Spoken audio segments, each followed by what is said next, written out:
Hola amigos, bien o no, y saludos desde Medellín.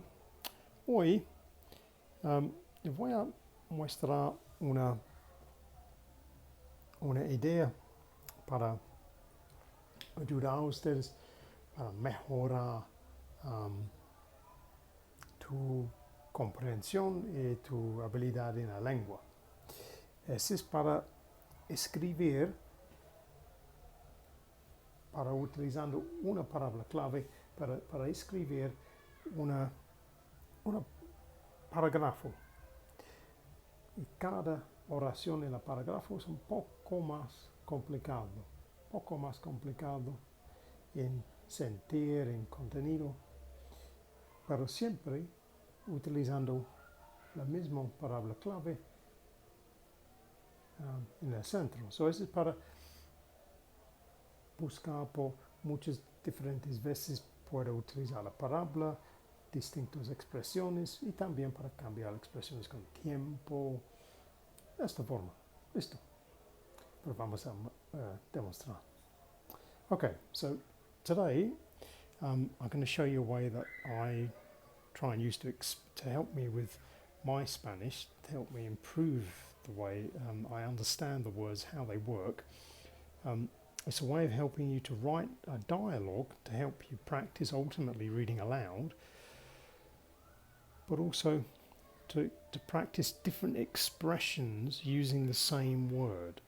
So we take a keyword, like, okay, use the word study, and we look at different ways we can use that word in sentences, and we slowly build up by writing progressively more complicated sentences.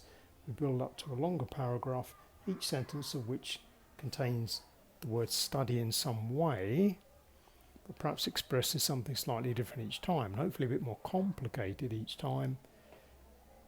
And that's a way to test your ability. That's a way to generate a way of practicing and revising different ways to express the particular word or topic. Yeah. So let's show you how I've done this. So I've started with the word study. So I am studying Spanish. I am studying Spanish. Today I studied Spanish for 2 hours. Today I studied Spanish for 2 hours. So now I'm talking about the recent past. Tomorrow I will study Spanish some more. So into the future then, tomorrow I will study Spanish some more. In my Spanish studies, I need to focus on expressions of past or future. So in my Spanish studies, I need to focus on expressions of past or future. So now I'm talking more generally. Notice now the words change from study, studying, studied, study, studies, because I'm talking more generally. When I've completed the Spanish book I am studying, I hope to understand this topic better. When I have completed the Spanish book I am studying, I hope to understand this topic better. So again, I'm thinking about a hypothetical future when eventually I finish studying that particular book. I hope to understand the topic better. Yeah. And the last one I've got, also, I need to study how I study Spanish and what study techniques are most effective to share these with my students of English.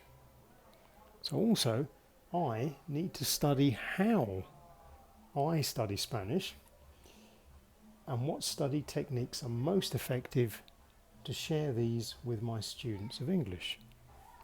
So now I'm expressing a general idea of the other thing I need to do, because I need to work out what parts of my Spanish study are more effective, which works best, because if I understand that better, that's something else I can share with my students of English.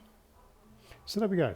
You can see through this how the word studies change. Look, studying, studied, study, studies, studying, study. Yeah. So it gets you to practice either how the verb would change for different people, for different expressions of time, And obviously each time you're trying to write a more complicated sentence, so it's a good test of your vocabulary and can you say it. So there we go. Hopefully that one's helpful. Déjame saber en los comentarios, como siempre. Let me know if you've tried something like this. How effective is this? For me, it's kind of like a rewrite skill. So like any kind of writing you're doing, sometimes you can write and think, oh, no, I could say that better. Is there a better way for me to say that? This also helps you to see different ways of expressing stuff. Maybe sometimes a shorter sentence is all you need, something nice and easy to say. Sometimes perhaps you need something a bit more complicated. So it's two ways to practice it, and obviously then the final part ideally is to read it aloud, and then you can practice your actual expression and your use of the voice. So there we go. That's it for now. From Medellin, it's Cheerio.